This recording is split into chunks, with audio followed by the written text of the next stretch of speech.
Sepandai-pandainya tupai melompat pasti jatuh juga. Mau ditutupi sebagaimanapun pada akhirnya ketahuan juga. Bangun karirnya susah payah, tapi yang menghancurkan juga diri mereka sendiri. Dari minuman keras, perselingkuhan, obat-obatan terlarang, sangat mampu menghancurkan karir mereka yang udah dibangun. Kasus pertama datang dari George Best, dikenal sebagai pemain bola asal Irlandia Utara yang sangat berbakat di zamannya. Bahkan, George Best pernah mempersembahkan trofi juara Liga Champion tahun 1968 untuk timnya, Manchester United. Sayangnya, karir cemerlang George Best diiringi oleh gaya hidupnya yang kurang sehat di luar lapangan. George Best dikenal suka sekali dengan kehidupan malam di Manchester. Jadi, mabuk-mabukan bukan hal yang asing baginya. Ya kayak udah belahan hidupnya lah. Dan bergaul dengan wanita penghibur. Ngeri nggak tuh? Ya mabuk ya cewek, kombinasi maut sekali bukan? Dan kebiasaan buruknya itu ngebuat kesehatannya semakin hancur. Akibat kebiasaan minum minuman keras, George Best harus melakukan transplantasi hati pada 2022 silam. Dan ini yang bikin gregetan, setelah sembuh bukannya taubat, George Best malah kembali kebiasaan mabuk-mabukannya lagi, yang ngebuat kerusakan organ dalam yang merenggut nyawanya pada tahun 2005. Kalau udah candu tuh ngeri ya, berhentinya ya kalau udah meninggal. Paul Gascoigne merupakan salah satu pemain berbakat dari timnas Inggris. Namanya akan selalu dikenang sebagai salah satu talenta terbaik Inggris sebelum era milenium. Hanya aja karirnya tercoreng dengan kebiasaannya yang menenggak minuman beralkohol. Belum lagi kebiasaan berjudi dan penggunaan obat-obatan terlarang yang ngebuat hidupnya makin merosot. Gak jarang Paul harus berhadapan dengan hukum, bahkan percobaan bunuh diri. Meski begitu, Paul juga dikenal sebagai pemain yang humoris. Bahkan ia lebih dikenal sebagai pemain jenaka dibanding pemain berprestasi. Try not get down, because the world's already enough down, and I don't like it when I'm down, and that's sometimes when I can be really down. That's when I pick up a drink to cheer myself up.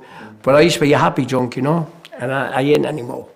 What are you like now? A little sad drunk. If I'm drunk, I just... Usai pensiun, ia sebenarnya sempat melatih sebuah kesebelasan bernama Kettering Town pada 2005. Namun alkohol lagi-lagi jadi penyebab dirinya bermasalah dengan klubnya tersebut. Hanya bertahan 3 bulan, Paul jadi pelatih Kettering Town. Setelah itu karirnya tak menentu. Masalah demi masalah ia hampiri. Ia pun mengalami kebangkrutan dan tak bisa bayar pajaknya yang mencapai 2.000 pound. Kasus Kurnia Mega, yang dimana netizen mulai khawatir dengan kondisinya sampai menjual kerupuk untuk menyambung hidup, menuai belas kasihan dari masyarakat. Masyarakat juga menuding Azira Azka, istri Kurnia Mega, kok ia bisa setega itu ninggalin suaminya padahal kan lagi sakit-sakitnya. Ternyata rasa iba itu telah berganti hujatan. Di podcast Denny Sumargo waktu lalu, mantan istri Kurnia Mega membeberkan semuanya. Azira speak up karena sudah tidak tahan anak dan orang tuanya yang kena getahnya karena terlalu lama dirinya diam hanya demi menutupi aib mantan suaminya. Karena kan aku tutup-tutupin juga percuma ya. Jadi aku yang kena, anak yang kena, orang tua sekarang kena juga. Jadi suatu hari itu, jadi memang Mega punya kebiasaan minum alkohol. Dari perselingkuhan dengan banyak wanita, belum lagi KDRT, terus perkara mabuk-mabukan, semua diungkapkan di dalam podcast tersebut. 10 tahun menahan itu semua dan hanya bisa menangis. Dan yang paling nyesek itu waktu mantan istrinya cerita tentang perselingkuhan dan KDRT yang dilakukan sama Mega. Dari penuturan mantan istrinya, betapa mengerikannya Mega dalam memperlakukan anak-anak dan istrinya. Dari dicekik, digesper, biji mata disentil. Ini kehidupan semacam apa yang Mega coba hadirkan ke dalam keluarganya. Ini mengerikan sekali kalau hubungan semacam ini terus dilanjutkan. Dan untung saja dapat diceraikan karena kalau berkeluarga dilanjutkan begitu tragis diperlakukannya. Dan di kasus Kurnia Mega ini nggak cuma KDRT aja, tapi selingkuh. Padahal udah punya 3 anak. Waktu ngelakuin perselingkuhan kok bisa santai, nggak ada beban ya. Ngeri. Adira tuh pernah bilang kalau kesehatan itu masih murah selama kita masih memilikinya dan mahal saat kehilangannya. Melihat kondisinya sekarang, mungkin beberapa orang kasihan. Tetapi pengakuan dari mantan istrinya seakan-akan apa yang terjadi ke Kurnia Mega ya harus dimaklumi, karena ini buah yang Kurnia Mega tanam waktu lalu. Nggak mungkin dong mabuk-mabukan lancar tapi badan bugar dan sehat. Kebutaan yang dia alami saat ini bila dikaitkan dengan minuman keras jadi masuk akal. Dan bro nggak minum alkohol? Ya minum om. Minum tapi tidak pada saat itu? Tidak pada saat itu. Tidak pada saat Tidak itu? pada saat itu. Aja. Ini secara sains, ini bukan saya ngomong, silahkan Anda Google sendiri. Bisa keracunan sama metanol contohnya.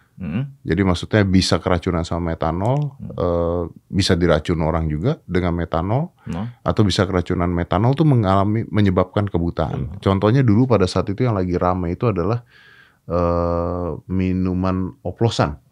Minuman oplosan. Pernah nanya dokter nggak tentang itu? Riset-riset dan data-data tentang efek samping alkohol bisa dilihat di internet. Dan sekarang kita tahu Mega mengalami kebutaan ya karena sering minum minuman keras dan bukan karena cedera atau santet. Gimana pendapat kamu tentang kasus ini? Seberapa sabar dan tabah kamu kalau dirimu di posisi istri Kurnia Mega? Tulis pendapat kamu di kolom komentar ya. Dan perkara atlet yang gak jaga badannya ada banyak. Itu pun yang ketahuan sama media. Bangun karirnya sulit, tapi ketika udah dapet gak dijaga. Rulung Nalar sangat respect dengan beberapa pemain yang benar-benar menjaga tubuhnya, karena si atlet paham betul kalau tubuhnya adalah aset berharga, makanya penting sekali untuk dirawat. Jadi kasus mana yang bikin kamu konyol? Karena ternyata alkohol, bermain wanita, hingga obat-obatan terlarang sangat familiar di lingkungan olahraga. Bahkan di lingkungan yang kita anggap sehat sekalipun gak menjamin bakal memiliki pola hidup yang sehat pula. Terima kasih udah nonton, jangan lupa untuk like dan subscribe, atau kalian bisa bantu nyawer dengan klik link yang ada di deskripsi. Tetap jaga kesehatan dan jadilah manusia yang bertanggung jawab. Dan ini Rulung Nalar.